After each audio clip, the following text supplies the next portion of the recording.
गुरु पूर्णिमा पर क्या करना चाहिए। इस वर्ष 2022 में 13 जुलाई को गुरु पूर्णिमा का पर्व मनाया जा रहा है। पूरे विश्व भर में ये पर्व मनाया जाता है। इस पर्व का बड़ा महत्व है जीवन में कि जिस व्यक्ति ने आपको कुछ भी सिखाया है वो आपका गुरु है, या जिस व्यक्ति की शिक्षा की वजह से आप यहाँ तक पहुँचे हैं और धीमे धीमे उनके गाइडेंस में आप आगे बढ़े हैं, वो आपका गुरु है। गुरु के लिए हमें क्या करना चाहिए, क्या ऐसा करना चाहिए जिससे गुरु पूर्णिमा के लाभ हमें मिलें, वैदिक रीति से हमें क्या करना चाहिए, आधुनिकता के हिसाब से हमें क्या करना चाहिए, पूरे वीडियो के माध्यम से आज बताने वाला हूं कि इस गुरु पूर्णिमा पर या गुरु पर्व पर हम ऐसा क्या करें जिससे कि इस वर्ष या आने वाले समय में गुरु की हमें कृपा मिलती रहे और जीवन बड़ा आसानी से हमारा चलता रहे। जय श्री श्याम मित्रों, स्वागत है एस्ट्रो आश्रम में। आज मैं वीडियो लेके आया हूं गुरु पूर्णिमा के ऊपर। इस गुरु पूर्णिमा पर या गुरु पूर्णिमा के दिन क्या ऐसा करना चाहिए कि गुरु का आशीर्वाद, उनका गाइडेंस आपको हमेशा मिलता रहे, और जाने अनजाने में यदि हमसे कोई त्रुटि होती है तो गुरु हमें बिना क्षमा मांगे क्षमा करते रहें और जीवन में जो कठिनाइयां हैं उन कठिनाइयों से हम पार पाते रहें। इस गुरु पूर्णिमा पर जो प्रश्न आए हैं मेरे पास, या अक्सर प्रश्न रहते हैं कि गुरु पूर्णिमा पर क्या करना चाहिए, गुरु की कैसे पूजा करनी चाहिए, गुरु का कैसे सम्मान करना चाहिए, गुरु को क्या अर्पित करना चाहिए। ऐसे बहुत सारे प्रश्न हमारे पास रहते हैं जिनकी वजह से कि गुरु हमें लाभ देते रहें, ऐसा हम क्या करें। तो आज इस वीडियो के माध्यम से मैं ये बताने वाला हूं कि इस गुरु पूर्णिमा पर यदि आप अपने जीवन में कठिनाइयां देख रहे हैं, या अपने जीवन में कुंडली के अनुसार भी गुरु को खराब पा रहे हैं, या आपके जो भी गुरु हैं वो माता पिता हो सकते हैं, वो आपके स्कूल कॉलेज के टीचर हो सकते हैं, वो आध्यात्मिक गुरु आपके हो सकते हैं, या जिसने आपको सिखाया है या जिसके अंडर में आप काम करते हैं आपके बॉस, वो भी आपके गुरु हो सकते हैं। गुरु का मतलब है जो आपको कुछ भी सिखाए वो आपका गुरु है। या आध्यात्मिक दृष्टि से हम देखें तो कठिनाइयों में वो हमें ऐसा गाइड करे, कठिनाइयों के समय पे हमें ऐसी राय दे जिससे कि हम बड़ी आसानी से उन कठिनाइयों से निजात लें या उनसे दूरी हमें मिल जाए। इस वीडियो में ये भी बताने वाला हूं कि आज के दौर में आध्यात्मिक रूप से भी और अगर आधुनिकता के हिसाब से अगर हम देखें तो भी गुरु का अलग अलग तरीके से महत्व माना गया है, और गुरु को यदि हम सर्वोपरि रखते हैं, क्योंकि गुरु को सदैव सर्वोपरि माना गया है। चाहे हम देवी देवताओं में बात करते हैं, चाहे हम ग्रहों में बात करते हैं, वहां पर भी गुरु को सबसे उच्च स्थान दिया जाता है।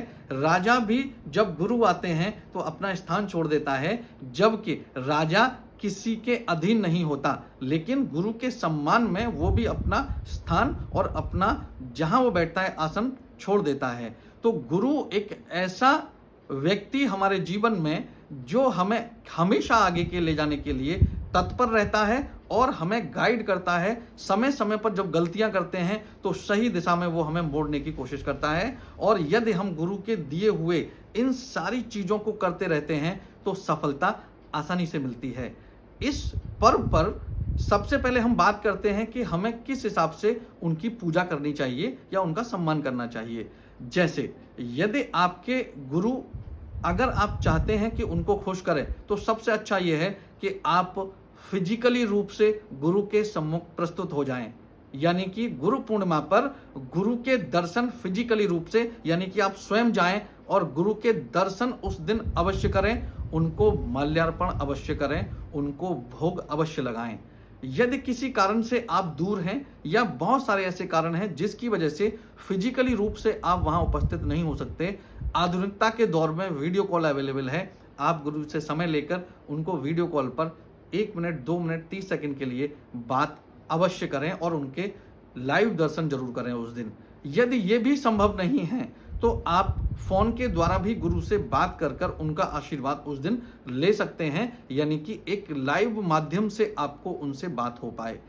यदि कुछ लोग ऐसे होंगे, मेरे भाई बहन ऐसे होंगे, मित्र ऐसे होंगे जिनके गुरु इस दुनिया में नहीं हैं और वो श्री चरणों में जा चुके हैं, तो उनको ये करना चाहिए कि जो भी उनका चित्र उनके पास उपलब्ध है उस चित्र को एकदम साफ करके उनका तिलक करें, दीपक जलाएं, माल्यार्पण करें, पुष्प अर्पित करें और उनको उनकी इच्छा के अनुसार भोग लगाएं।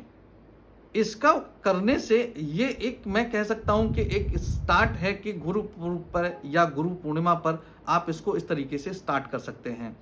इसके अलावा बात आती है कि गुरु का हमें सानिध्य कैसे मिले। तो गुरु को एक दिन मिला है जो आप सबको एक साथ वो मिलना चाहते हैं, सबको आशीर्वाद देना चाहते हैं, तो उस दिन हो सकता है समय ना हो कि आप उनको परेशानियां बताएं, लेकिन यदि उस दिन उनका सानिध्य मिलता है तो निश्चित रूप से बिना कहे भी आपके जीवन में चल रही समस्याओं से आपको लाभ मिलने लगता है। अब बात आती है कि गुरु को हमें क्या देना चाहिए। गुरु को तो केवल यदि आप पहुंच जाएंगे यही काफी है, लेकिन यदि आप उनको कुछ गिफ्ट करना चाहते हैं, एक मन में रहता है मुझे गुरु को कुछ देना है, तो सबसे अच्छा माना गया है कि आप उनको वस्त्र अर्पित करें। पीले रंग के वस्त्र, यानी गुरु का जो रंग होता है वो पीला होता है, पीले रंग के वस्त्र, अंग वस्त्र यदि आप उनको अर्पित करते हैं वो बहुत शुभ माना गया है। आपकी यदि श्रद्धा है और क्षमता है तो आप उनको सोने से बनी हुई कोई वस्तु भी दान कर सकते हैं। यदि आपकी क्षमता नहीं है तो आप पीतल से बनी हुई कोई चीज भी उनको दान कर सकते हैं। यदि आपकी वो भी सामर्थ्य नहीं है तो आप चने की दाल भी दान कर सकते हैं, ये भी गुरु को लिए बहुत अच्छा माना गया है।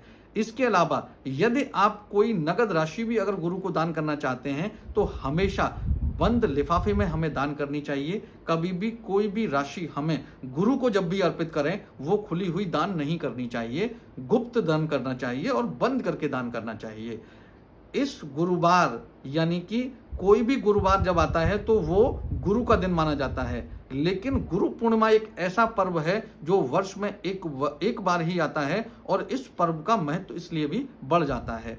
जगह जगह बहुत दूर से लोग आते हैं। गंगा स्नान का महत्व माना गया है इस दिन, गुरु की सेवा करने का महत्व माना गया है इस दिन। इसके अलावा गुरु को जो चीज पसंद हो उसका भोग अवश्य लगाना चाहिए। कोई मिठाई पसंद हो, कोई व्यंजन उनको ऐसा पसंद हो, यदि संभव है तो भोग अवश्य लगाना चाहिए। और इन सब चीजों को कर रहे हैं आप तो उस दिन भगवान विष्णु की आराधना माता लक्ष्मी के साथ अवश्य ही करनी चाहिए, जिससे कि आने वाले समय में भगवान विष्णु यानी कि देव गुरु बृहस्पति जिनको हम बोलते हैं, उनकी कृपा आपको जीवन में मिलती रहे, जो सारे लोगों के गुरु हैं, यानी सारे प्लैनेट्स के गुरु हैं, या हम बात करें तो वो पालन हरता हैं हमारे, यानी पालन करने वाले हैं। सारी चीजें वही करते हैं, इसलिए भगवान विष्णु की पूजा उस दिन माता लक्ष्मी के साथ अवश्य होनी चाहिए।